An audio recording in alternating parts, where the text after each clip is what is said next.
Grüezi miteinander and hello. My name is Joachim, my friends call me Joe, and I have here today a nice book.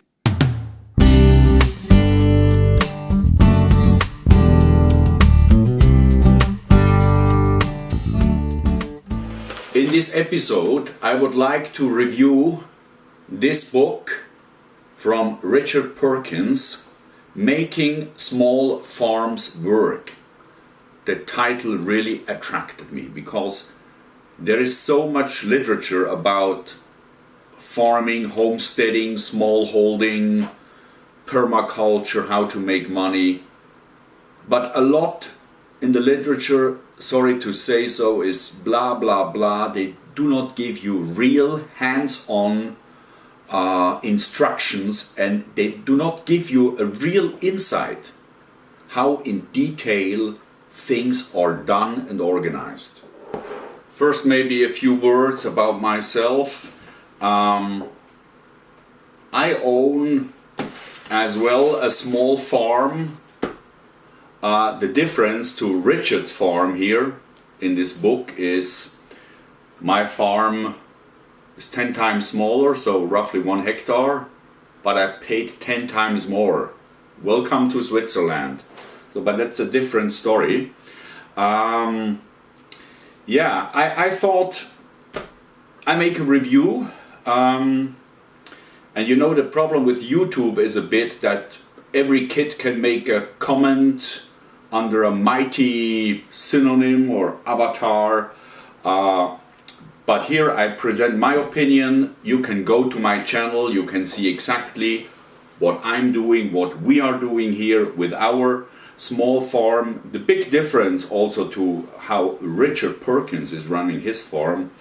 He's doing it professionally. I have a full-time job. I'm able here to do permaculture and all this kind of stuff only in my leisure time. That's of course a totally different story. As a profession, I work as a scientist. I have a PhD in physical chemistry from the University of Plymouth, Department of Environmental Sciences, and I'm active researching also in the field of agriculture. Okay, so much about myself. Let's dig into this book, and I would like to tell you my opinion. How did I come across this book? It's easy. YouTube. I'm browsing a lot of channels from other people who are farming, many of them German speaking channels, but also of course international ones. And one day I stumbled upon Richard Perkins' channel, and he was talking about permaculture, but in the video I saw nothing about permaculture. I saw annual crops, market farming, and I thought, come on, permaculture, everything now is permaculture, just because they use compost and handle it, the whole thing in an organic way. But then I looked more into his channel, other videos, and then okay, I had to admit, yes, he's really doing permaculture. Of course he has his market garden, but around that he has a very nice setup of his farm. And when I saw somewhere the advertisement for the book, it was clear for me I have to order it. I had quite a long time to wait till it arrived. I already thought this will not happen, or it's maybe lost, or I don't know, but finally it arrived. I looked at it, and I have to say I'm really very positively surprised. It's really detailed insight in so many aspects of farming, and many of those questions which I was really interested in. So all this, for example, all this no-dig story. If I make no-dig here, in 1 year, the farmland has become a meadow, and it's over. Here, Richard gives real advice about the steps which are needed and the steps many people don't talk about. Because you cannot just do no dig and then everything works. No way. It's a lot of surrounding actions and circumstances to make this whole story work. So very detailed, all aspects of how to run a farm, hands-on planning. And I have to say, if I would have bought these books, or if I had the opportunity to have this book 3 years ago, I think I would have planned my farm in a slightly different way. I would have thought about more opportunities and how to structure the landscape in a much better way. What I also like about Richard and Yolanda, they are not extremists. They use machinery, they use plastic, and how this Ridgedale Farm is run, in my view, is a very reasonable compromise and without going into real extremes. Of course, Richard depends on heavy machinery from his neighbors. I mean, that's fine, but we have then just to understand that without a big tractor doing a huge amount of work, or without a huge truck coming and unloading stuff, without that, things would be much more painful and slower and would consume much more even manpower. I have some small criticism. The book itself is heavy. It seems to be really good paper, nicely matte coated paper. Some of the photographs are a bit dark.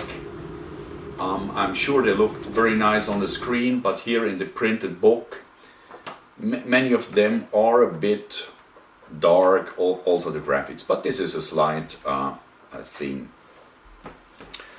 One further comment I want to make is about a point that often pops up in YouTube comments. Basically they say what you guys here are doing is not possible without a lot of free labor. And Richard dedicates a whole episode speaking about this, and he's pointing out that, of course, he has a lot of people coming, working for free, in trade for food and accommodation. But on the other side, they are learning a lot. In other places you have to pay for that. You have to pay to learn how to run a permaculture enterprise. And also another side of the coin is that those people, you waste a lot of time just telling the same things over and over, instructing them again. They make mistakes. The mistakes sometimes really bring in some substantial loss and damage, and that is also, the other side of the coin. But we have to be honest. I mean, without free labor, it is not possible to achieve what Richard and Yolanda have achieved within few years in transforming an abandoned farm into what it is now. And I say this from my own experience. I had here a few helpers. The big difference is that since Richard and Yolanda are kind of gurus and known in the whole permaculture community, for them it's easy to find interns. People would like to come and learn. But somebody like myself, it's much more difficult. Of course, I have access to organizations like Helpix or the woofing organizations, and so I can attract a few helpers.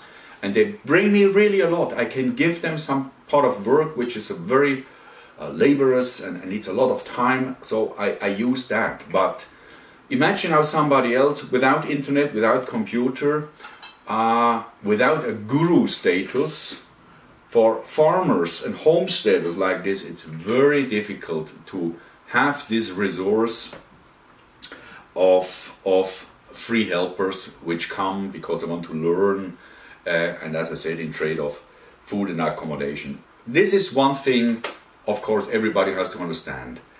What Richard and Yolanda did here in this book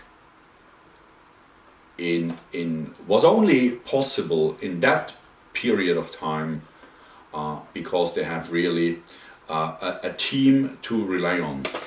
Richard speaks here about teams in his book, but it's not really a strong focus. If I go through the index at the beginning, this is what I did at the very start when I was digging into this book. Where is the index? Here.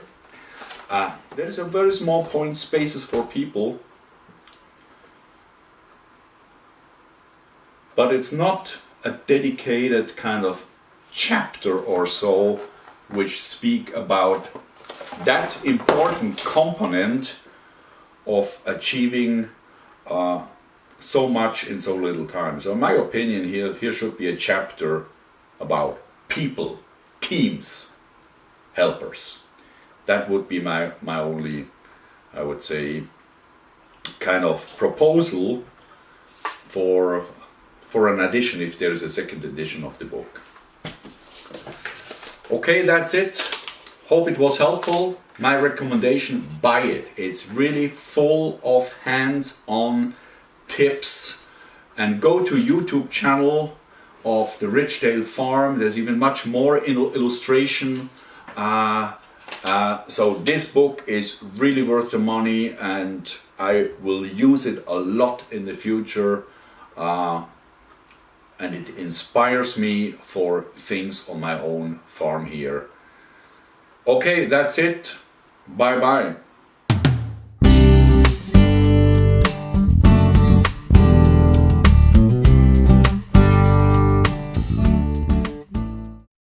Normally this channel here,